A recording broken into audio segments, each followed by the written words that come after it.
Are you looking to self-publish? Because I know that's a pretty common choice for us writers nowadays. Is let's just bypass the traditional publishing industry and just go for the publishing of the selfness. And with that said, I have a checklist today that is available for free in the folder, but we're going to go over it, kind of talk a little bit about each section, and then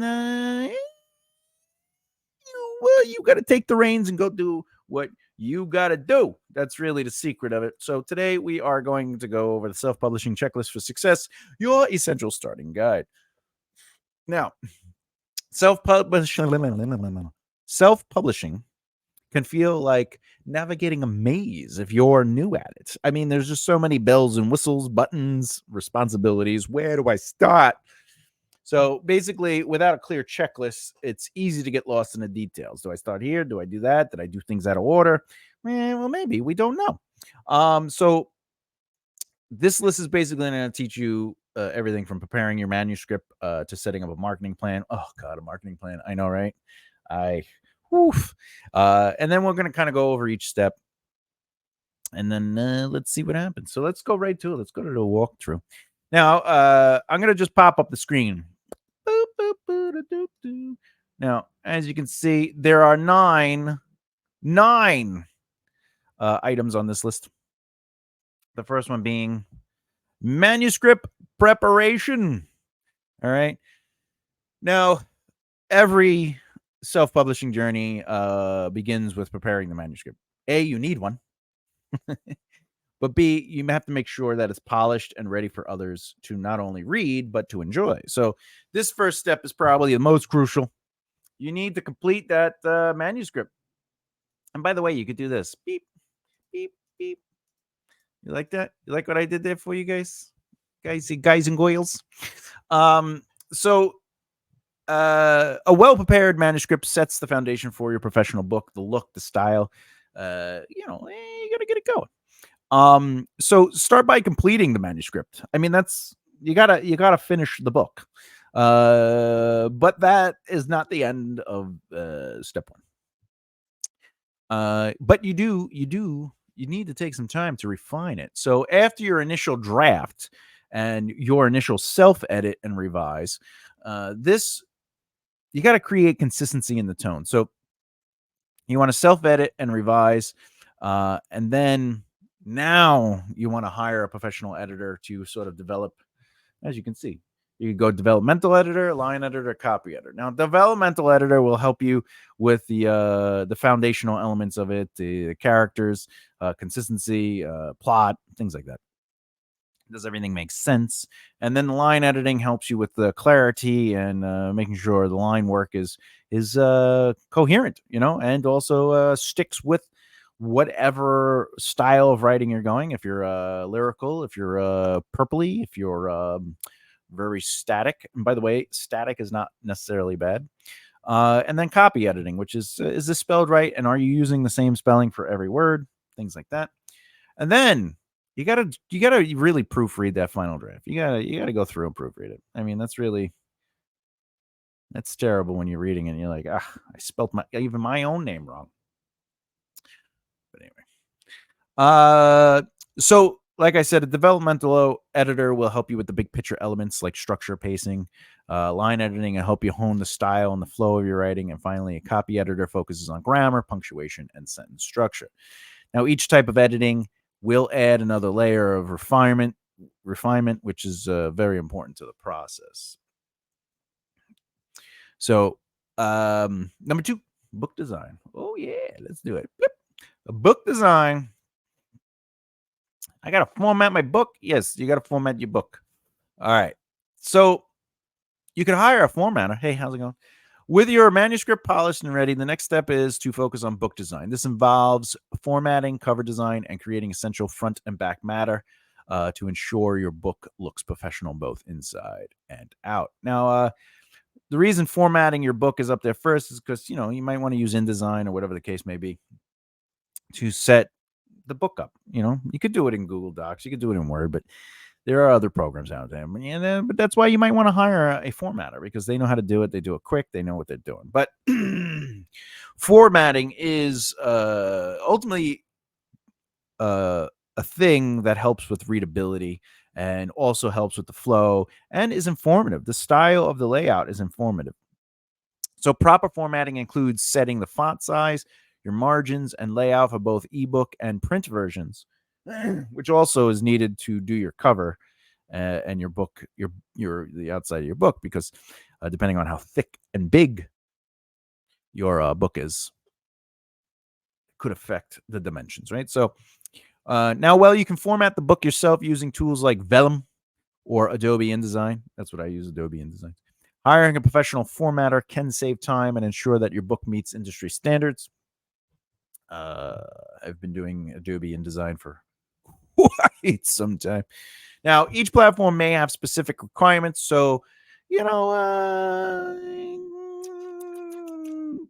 you don't know those programs and you don't want to spend time learning it because of the learning curve, it's okay to hire somebody. Look, a book is an investment into a product that is ultimately going to be about your business. So even if you were opening up a storefront, a mom and pop, a brick and mortar, it's going to cost you money. So all business ventures cost money.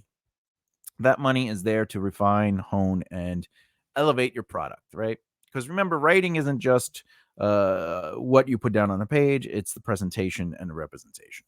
So once you have that, next is the cover design. All right, you could hire a designer, hey, what's up? Or you could go somewhere else and do it yourself. So now the book cover is the first impression, right? So a well-designed cover should reflect your genre and appeal to your target audience. So that's very important too, because just designing a cover is not the process. Like, you have to think of other elements. What is the general design for this genre? Do the color schemes work for the book? Is the theme and message of your book within the cover? Is the cover saying something about your book and your novel, but also all these other elements? And that's why, hiring a professional cover designer who understands book marketing and all these other elements would probably be worth the cost. Now, obviously, if you're tight on budget, there are pre-made cover options available that book artists already have done. But readers do judge a book by its cover. So, lastly, you got to create front and back matter, which adds to the finishing touches. But Thomas, what the hell is front and back matter? That's a great question. The front matter typically includes elements like the copyright page, dedication, and table of contents. The back matter might include an author bio, acknowledgments, and a call to action, such as encouraging readers to leave a review. Now, I personally like to also place my other books here, my website, and elevate other authors. So I'll place authors that I'm friends with in my book at the end with their name, their website, maybe a book.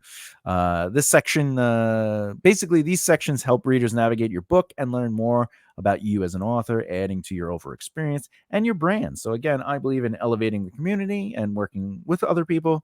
So that would be an example. Putting authors at the end of my book is me being on brand. Now, each aspect of the book design contributes to the overall quality. So the matter must also be in the correct format. Now you're like, oh, ISBN and copyrights. Yeah. Who doesn't know about that? All right. So securing. Oh, wait, I gotta put the thing up. Blip, blip. ISBN copyright. International Standard Book Number. So securing an ISBN and registering copyright are essential steps to establish your book's identity and protect your rights as an author. This is just, okay. These elements provide legitimacy and control of your work, ensuring it's recognized and safeguarded. Now, a couple things. You need an ISBN for every variation of the book, from an ebook to a hardcover to a softcover to different sizes to if it's part of a collection. Okay. Now, the International Standard Book Number. This unique number is used to track and catalog books, making it easier for retailers, libraries, and readers to find your book. Each format of your book, ebook, paperback, and hardcover, like I said, requires a separate ISBN. Now, while some platforms like Amazon KDP offer free ISBNs, owning your own gives you more control, especially if you plan to distribute widely across different platforms. Now, individual ISBNs typically range from $100 to 150. I have seen 250 and 300, but this is just an average. If you need a larger quantity of ISBNs, you might get a discount with bulk orders, with prices ranging from $50 to $100 an ISBN. So, if you get 10, it might be $50. It might be $500 for 10 of them. With that said, purchasing an ISBN allows you to list yourself or your publisher name as the publisher. And because if KDP does the ISBN, the ISBN, they are your publisher. Whereas if you would like yourself to be the publisher, the Right Mindset Publishing, anyone? Okay. Next, copyright registration. This secures your legal rights over the content of your book. Now, by default, creating the book is the copyright. So if you write it, it exists. All your files will have dates and times on them. That's a factor. But registering it with the by the way, that's called the poor man's copyright. You can also mail it to yourself. That's another form of poor man's copyright. Just put it in the mail and have it mailed, delete, and then just don't open it, but have them date it. Anyway, by registering it with the appropriate authority, like the U.S. Copyright Office, this will provide additional legal protection. Now, this registration gives you the right to control how your book is copied, distributed, and adapted, and it establishes a public record of your ownership. Now, online registration, US, will typically cost around $35 to $125 for a single work. Standard application for an electronic registration will cost $65. However, physical registration, if you mail it in, can range from $75 to $100, and I have seen $125 for physical. Now, the purpose of getting this copyright is to prevent a scenario where the unfortunate event of infringement registration also strengthens your case in legal. So basically, you go and you go, look, I have the copyright. It says that I did this on this day, which beats everybody else. Now, more importantly, you can do complete collection copyrights. That's what I usually do. And when it comes to books, you could actually copyright the treatments, your outlines, and just all the world information. So if you have like a Bible, to your world, you can copyright the Bible, and that also helps. I would also copyright a book, but again, if you say write 3 or 4 books before you publish them, you could copyright all those books in one big. It's just a collection of. So I have a lot of collection ofs, volume 1, 2, 3, 4, 5, 6, 7, 8, 9, 10. I did that with my comedy. I did that with musical lyrics. I did that with the music in general, because I would compose and transcribe. So the other thing about copyrights, though, is it's only copyrighting the original elements of the text, but not necessarily like, for example, copywriting something doesn't make you own the words the and a. Like, I have a character named Devious, right? Copywriting that doesn't mean you can't use the word devious, nor could you use the word as a name as devious. It doesn't copyright that. Copyrights the intent of the material. So you couldn't make a character that is devious, is basically what's happening. All right. Now, also, a copyright is much different than a trademark and or a patent, but that's a whole other story. Now, while it may seem like a formality, these steps are fundamental for an author planning to publish professionally. The ISBN helps your book reach a wider audience through proper cataloging, while copywriting ensures your hard work is protected. So together, they basically form a foundation of ownership and recognition, allowing you to confidently distribute and promote your book without worrying about. But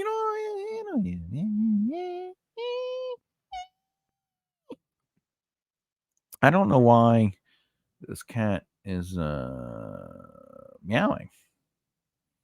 Okay. Boop, boop. Okay. Choose publishing platforms. Choosing. Meow. My cat is is deciding to be a cat today.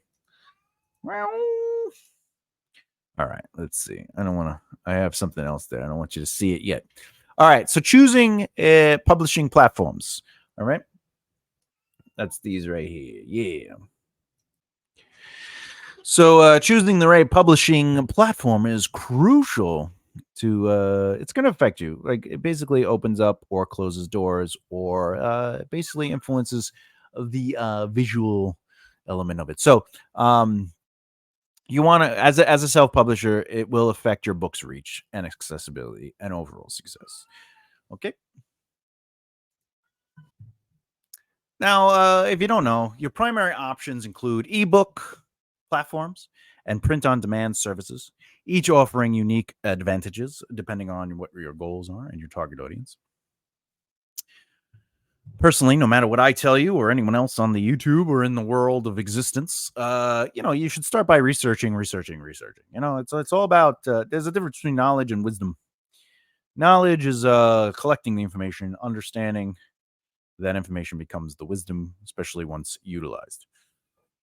So start by researching and selecting ebook platforms. You know, so there's Amazon Kindle, there's Apple Books, there's Kobo, and others offer vast distribution networks. Now, this allows you to reach millions of readers worldwide. Obviously, you have to put a little bit of time into marketing to get millions, but that's the thing. There is the potential for large audiences. But Thomas, where should I go? Well, Amazon Kindle Direct Publishing, KDP, is the most popular platform, especially in the US market. However, this one does have the tools for the ebook formatting, sales tracking, and promotions. They do have the however is that they have options that could be restricting or beneficial, depending on how you look at it. So if you enroll in Kindle Unlimited, you'll need to grant Amazon exclusivity.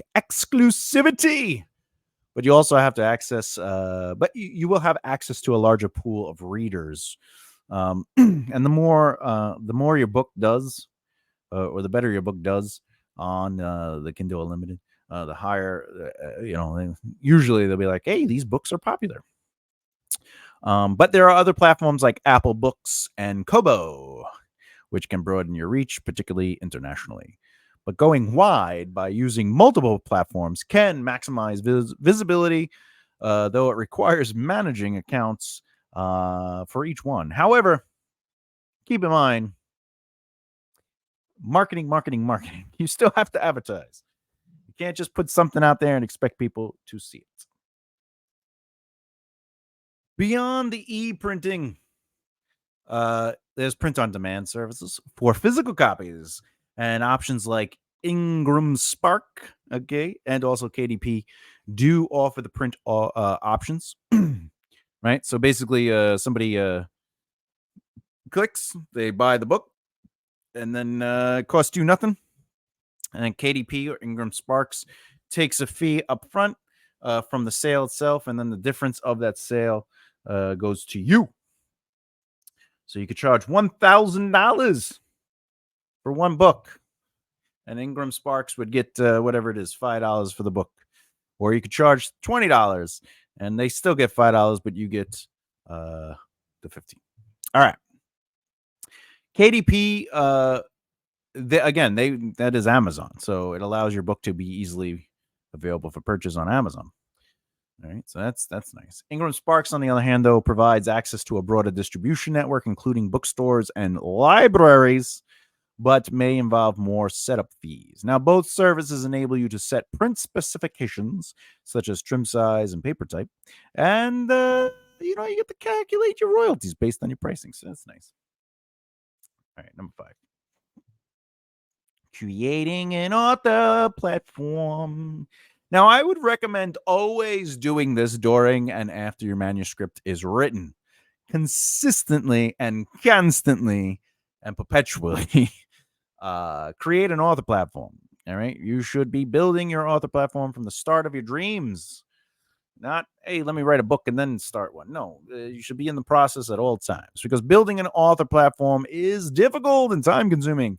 So it's essential for promoting your actual book and connecting, more importantly, with readers and other writers. Now, your platform serves as the foundation of your brand and helps you establish an ongoing relationship with the audience. It is not buy my book. It is, this is what I stand for. These are my skills, my talents, my knowledge, my understanding.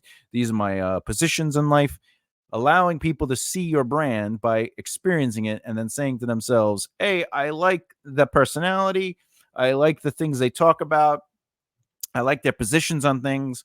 I wonder if their books are like that. But nonetheless, I also like their writing samples that they do, or like how they talk about writing, and that sort of connects them to you emotionally, right? So, um, by the way, the key components to your platform would be your author website, social media presence, and of course, an email list. That pretty much encompasses everything. So start by setting up an author website, which acts as your digital home base or your storefront. One might say your brick and mortar. This website should include information about you and your books, along with a blog. You don't always have to have a blog, but some writers like blogs, and because it allows them to showcase their writing style through thought. What does that mean? It means, well, instead of writing a blog that's just like, today I had to discover myself in a way that really didn't correspond with my process of writing. Like, that's a sample of your writing style. So that, if that's how you write the blog, they might be like, well, that's how they write their books. So write your blog as an example of how you write your books. But, it doesn't have to be fictional. It could just be your thoughts on things. So the way you create immersion and imagery and things like that. The other thing your website should have is a media kit and contact details. Now, a professional, user friendly website not only boosts your credibility, but also makes it easy for readers, reviewers, and industry professionals to learn more about you as a brand, a person, an author, and somebody they want to connect with emotionally. So, obviously, you want to include links to buy your books, as well as a section where visitors can join your email list. Now, I might do a video on my website designed for authors in the future. So if you want me to do a video on web design for author platforms, please let me know. I'll be happy to make a video. Let me know in the comments. I don't know if I want to do the video if no one really cares. So if I get enough people saying do it, I'll do it. All right. Next, you want to create social media accounts. Now, this is like Twitter, Instagram, Facebook, TikTok, etc., etc. But the good thing is it's sort of like you get to engage with the readers and other writers, right? You get to share your updates, but you get to also promote your work by showcasing your brand, your thoughts, your positions, and your skill set. Now, obviously, you want to choose platforms where your target audience is most active and create content that is suitable for representation and presentation of yourself as a brand. But you could do this with behind the scenes writing updates, which is your adventure, right? Show your adventure, show your process, show how you write, why you write, show what you've been doing. Your updates on how many chapters you're at, how many pages, words. Did you meet with people today? Etc. You could even do quotes from your book, right? And then talk about that quote, like why that, how you look at your characters and why you look at your characters a certain way. You give writing tips, whatever it is that showcases your skill set, your value sets, one might even say, and then who you are as a brand and a person, right? Oh, let me get me back up there. Hey, how's it going? I didn't realize I took myself off. All right. Also, the way you write your posts is a small insight into how you write your novels. So again, just like your blogs, when you write a post on social media, the way you use your prose, your copy, your verbiage is sort of like insight into how you write as a person as well. So let your social media posts be a glimpse into your voice as a writer and your writing style. Another thing you should be doing with your post is building awareness of your brand. So your missions, morals, and purposes. This is basically your missions are like what you want to accomplish through your brands and efforts. So I want to be a successful writer, and making money as a writer is not a mission. A mission is here's a really good example. I believe in community, building relationships, found family, but I also believe in healthy relationships, right? So a representation of healthy relationships. So what do I do? Well, I talk about healthy relationships. I support other. If you go to my Facebook alone, I'm constantly sharing other author stuff. I have a podcast that's dedicated to talking with other authors on this channel. And then more importantly, when I talk and even in my books, I show good relationships, and I also show how working together actually leads to success. So when people are going on their own, they're not always as successful. When people are working together, they're successful. Your morals is just the way you present, you approach things. Like I don't believe in lying, so I don't lie, right? Um, well, obviously, if I don't want to eat anything, but I am hungry, but someone's like, "Do you want to eat?" I'm like, "Nah, I'm not hungry right now."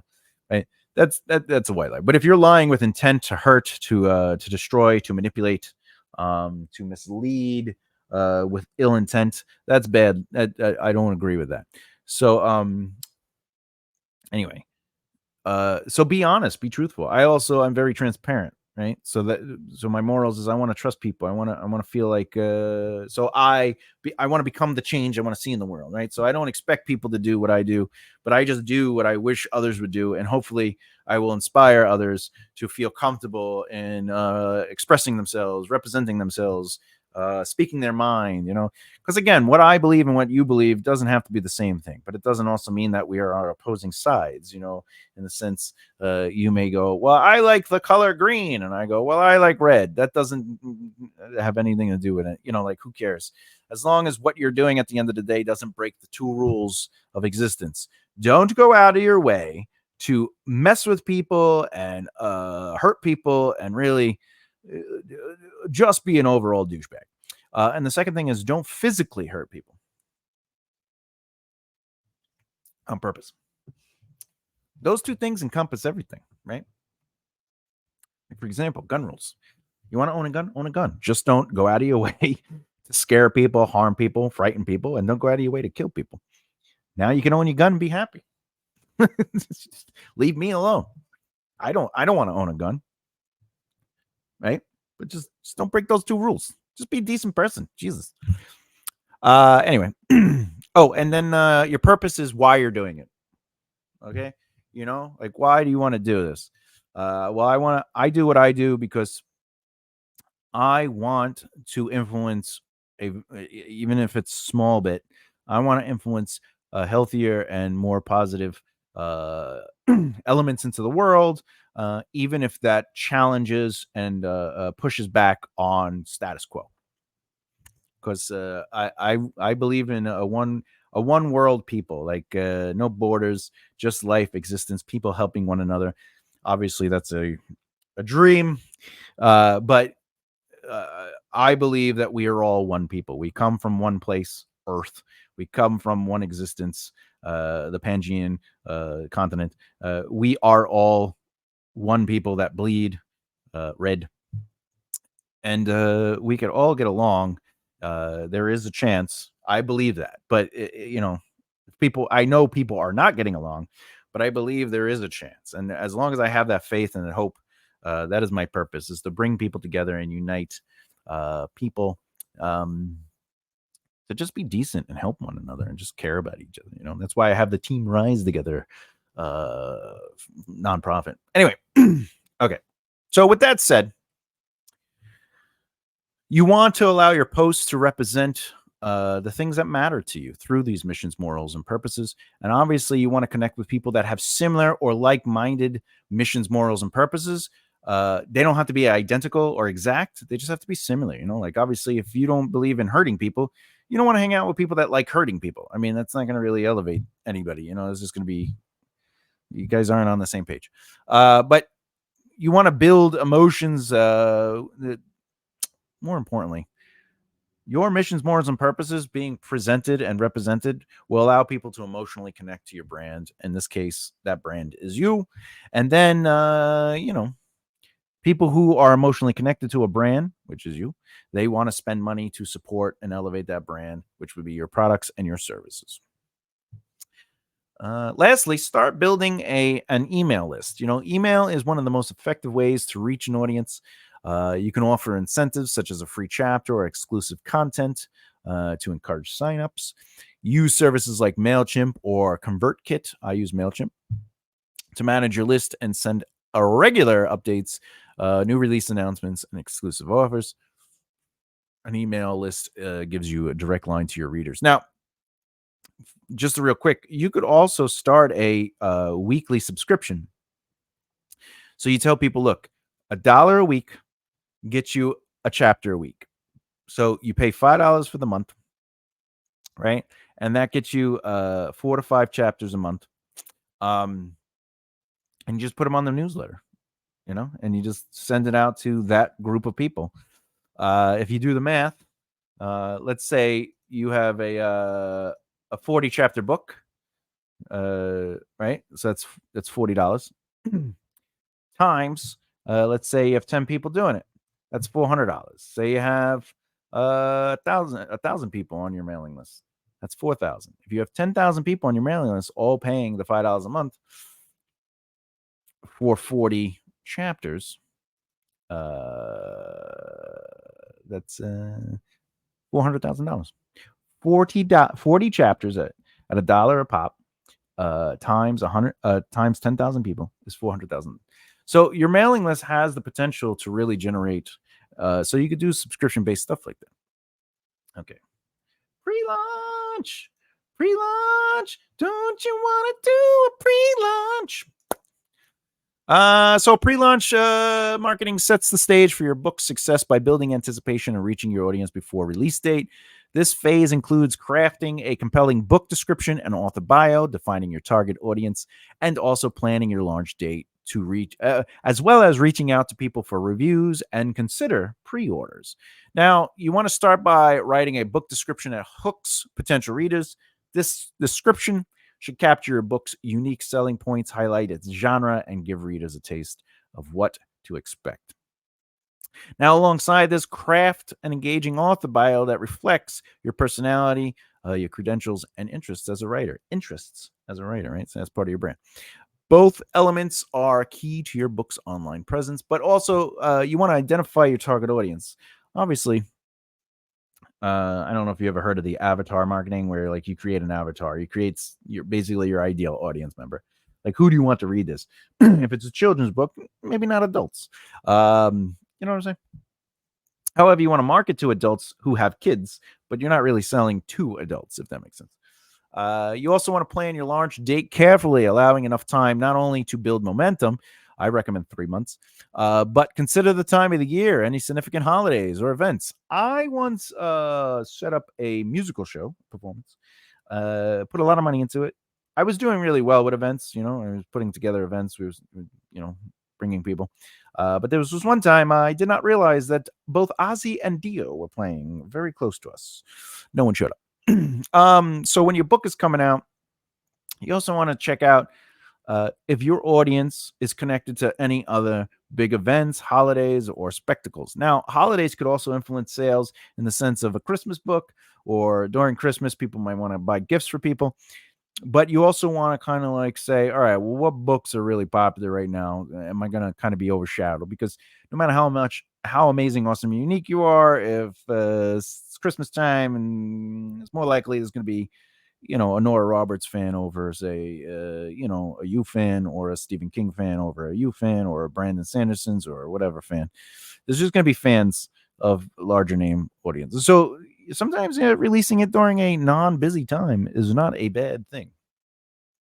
But you also want to reach out to potential reviewers, which is extremely crucial. You can compile a list of book bloggers, influencers, and media outlets, especially, sending it to ARC readers and stuff like this. I'm not really a big fan of reviews in general, because reviews are opinions. Reviews are the perspective, the perception of the perspective of the person reading it. I have seen reviews that literally say, I'm not really a fan of romance novels, so I didn't like this book. And then they give it 1 star. Well, of course they're going to give it 1 star. They don't like romance novels.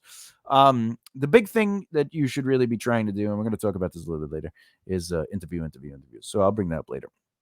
But when it comes to reviews, if you could get established platforms that do reviews, That's different, and make sure they like the feel. So, like, don't send your horror or thriller or gore book to like a romance reviewer. That's just doesn't make any sense.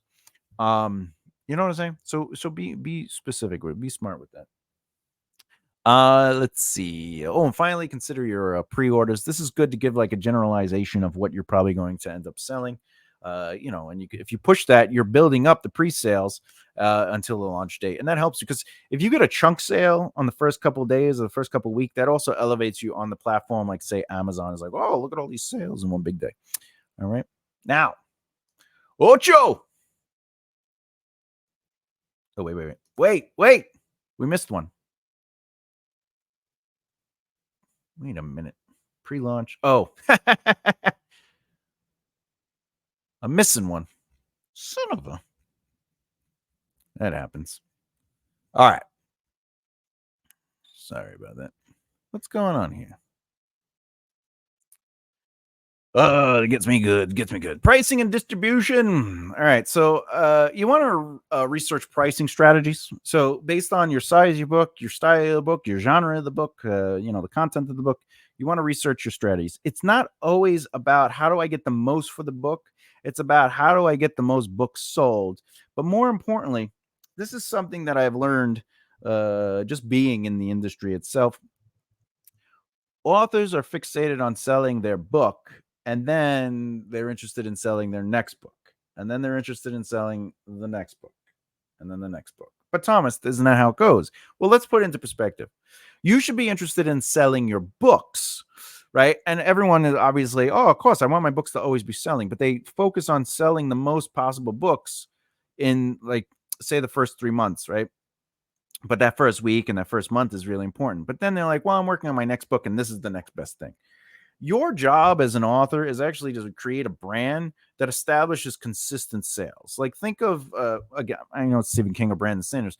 Like, they're not going, hey, buy my old book and buy my, like, their old book is just selling because they established a brand that sort of like backtracks and resells books, right?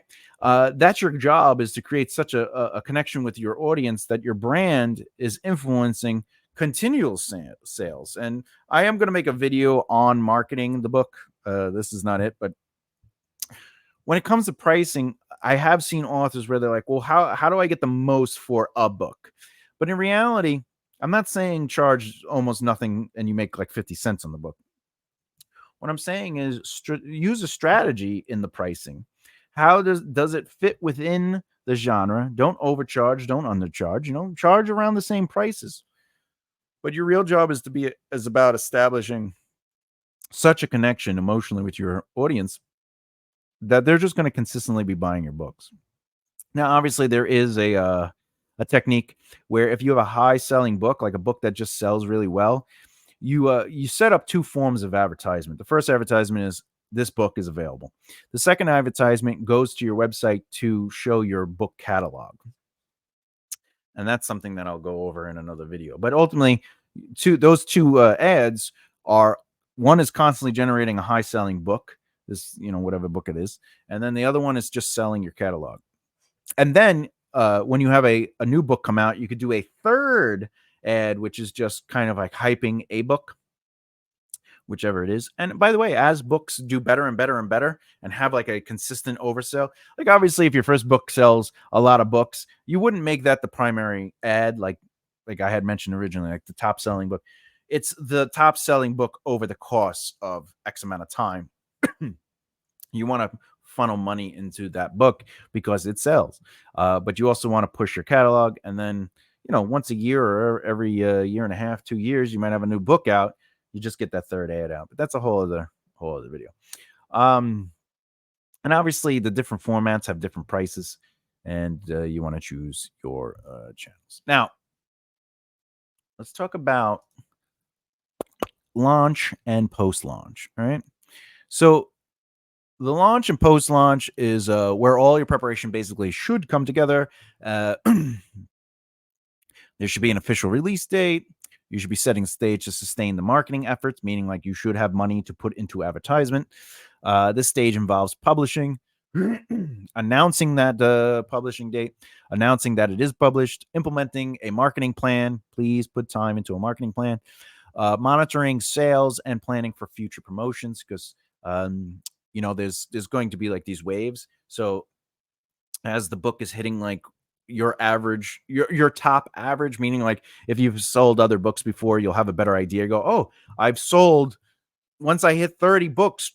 Traditionally, it starts going down. So what you do is you market, you advertise. If it hits the 30, right?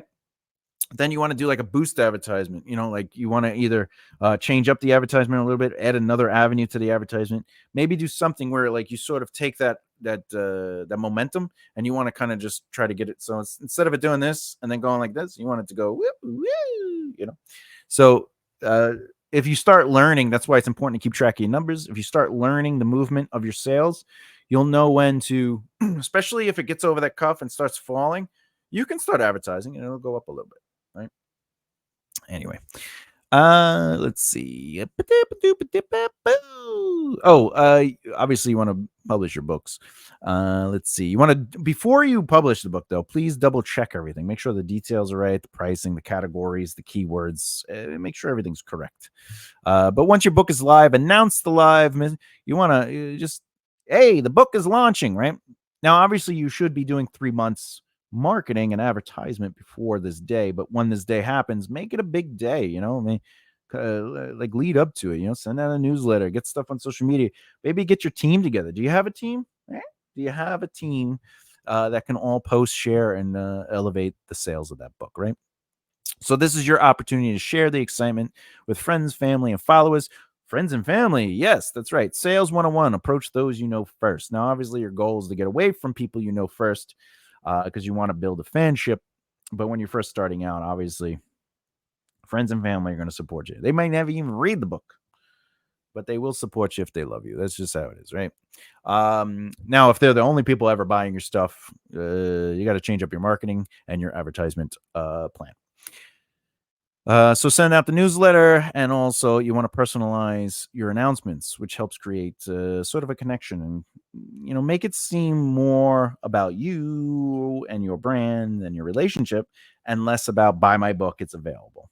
Right. So, hey, my book is available, you should buy it, is not as emotionally powerful as, hey, by the way, this is my personality and I have released a book and blah, blah, blah. And then people are like, oh, yeah, I like this guy's personality. All right.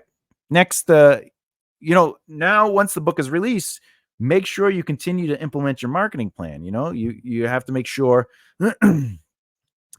you got to continue. You could do a blog tour where you're doing a blog guest writing as a guest blogger on a blogger. You want to reach out to interviewers and reviewers, but more specifically interviewers. Consistently make sure you're doing interviews. Now, this is a pro tip. When you set up interviews, try to set them up where they're going to be launched around the same month or the same week or the same time that your book is going to be launched. So a lot of shows do pre-records, okay? And some shows do live records. So if they're going to do a live, try to schedule it. It doesn't hurt to ask. Worst, they say no, we got to do it on this date. You say, fine, that's fine. But your goal is to say, how do I get a tour of interviews and podcasts and all these other things? And you set it up to be the week before, the week of, the week after. And then you want the week after that, the week after that. And you do that for a whole month. So you have to book like 20 shows. Now, you won't have to do all these at the same time if they're pre-recorded, because while you're leading up to your launch date, you should be setting up these pre-records and saying, hey, can you release this on this date? All right. Because you want to consistently be. That's why, like, if you watch like the morning news or like talk shows, they all go on when during the time because you want to be seen around the same time. It sounds. If you have the money, which you should, save up a budget for advertisement. You could run ads on platforms like Amazon, Facebook, Instagram, etc., etc. Okay, the more well-rounded your marketing plan is, the better off you will be. But anyway. Throughout this entire process, please monitor your sales, monitor your feedback, monitor the movement, adjust your ads as needed. If you're seeing more movement here or there, Sometimes the as they call it, copy or the verbiage might not be influential, meaning like it just says, "Buy my book. My book is available. Hey, this is the greatest book ever." You might want it to be you want to have a more a call to action that is natural and less click here to buy the book. Right? Anyway, you also want to plan for future promotions. Like I said, as books, your curve of sales starts going down, you pay for a new campaign. There's also a thing called like a blitz, which is a 3-month marketing plan. So that's why you plan 3 months ahead and you start marketing 3 months before the book launches, and that becomes a blitz. And for now, continuously learn. Self-publishing is an evolving journey, and continuous learning is essential for staying competitive and growing as an author. By joining communities, staying up to date on industry trends, and analyzing your results, you can refine your strategy and enhance your future projects. I keep track of everything. I'm a data hound. I have OCD. I have an analytical brain, and I just love keeping track of everything, and it helps me. That's why YouTube, I look at my statistics. I have tons of spreadsheets that kind of like analyze stuff and move stuff around. But start by joining writing and self-publishing communities. Connect with other authors. And social media groups, whatever you can do. Local, in-person writing organizations. Get involved in your community. So important, because these communities are great places not only to share your experiences, but you could ask questions, you could learn from the success of others, you could even help others, which is really important. And of course, platforms like Facebook, Reddit, Goodreads, they have opportunities for groups and interaction. So, whatever the case may be. Side note, I tell my clients the same thing. You have to market and advertise while also networking to build and cultivate relationships within the community of your interest and the industry you work within. However, the variables are about where and what you're comfortable doing. So, while you do need to network, market, and advertise, the way you go about it is completely up to you. Stay within your comfort zone and use your strengths. Okay, so find options like social media to network. Some people don't like going out and going to and meeting people. I don't want to go to events. Well, don't then, but find ways to network. Find ways to build and cultivate relationships. Find ways to build your brand. So, and you also have to always be learning the industry. Everything is constantly changing, so stay up to as it says on the thing, stay up to date on industry trends and best practices. Now, boom! Since you stayed this long, I'm going to give you 4 quick tips. Set up a press release. You need to do a book trailer, a podcast tour, a press tour. Okay. And you want to look into local bookstores to set up events. All right. So let's talk about these bonus tips, because these are strategies that can boost your visibility and engage with new audiences and ultimately helping your book stand out. You know what I'm saying? So first, set up, and this is very important, set up a press release for your novel's release. So a press release can generate media interest and attract potential readers. Now, in the beginning, you don't really have a pull, as one might say, because your brand isn't super strong. But you could distribute this press release to local newspapers, online publications, and book bloggers to increase your reach. Some of these will cost money and some will not. And even more so, some will be affordable and others might not. You got to figure out what works for you. Do the research on where you could release those press releases, but definitely have a press release. But Thomas, what should I do with the press release? Well, make sure it highlights what makes your book unique and why it's newsworthy. A press release adds credibility and lends to valuable marketing coverage. When I say unique and newsworthy, I mean, what is the value of the book other than it's a great read? My writing is amazing. This is awesome, unique, and spectacular. What are you saying in your book? Like, are you saying something? Like, is your book saying something? So what is that about? Is it in a time when we are not coming together as a community, this book brings together a community in a way that elevates them to explore their dreams and inspires whatever. And it could be a romance story. It could be an adventure story. It could even be a horror. You never know. Like, believe it or not, they don't know it. You're not going to say it, but everyone survives. Everyone survives because they work together as a community and they overcome the darkness. The darkness. Next, consider creating a book trailer. A book trailer is short, engaging video that's 15 to 30 seconds long. And you can share this everywhere from your website to social media, YouTube, etc., etc. Obviously, you can make it with Canva or iMovie, or you can do it right on your phone for some people. I use Vegas Pro personally. Another effective strategy is to explore podcasts and pairing. I cannot stress this enough. Press tour. Get press tours, either written, audio, or visual. If you can't do it, hire a PR company or a publicist. I know they're expensive, but you could find affordable ones or you could save up. I promise you, if a good PR company or a good publisher, having them for 3 to 4 months, especially for your first book, is such a great investment. It just, think of it this way. No one knows who you are. But if you get a publisher or a PR person who gets you on a morning show, it's millions of people listening to you. And when you're on that show, you don't say, my book is great, you should buy my book, my book is good. You go on there and you have something to say. And then people will connect to you emotionally and say, oh, I agree or I disagree with some of these things. I like this person. Oh, I like their personality. Oh, they made me laugh. Maybe I'll look into it. And then make sure your website's really easy.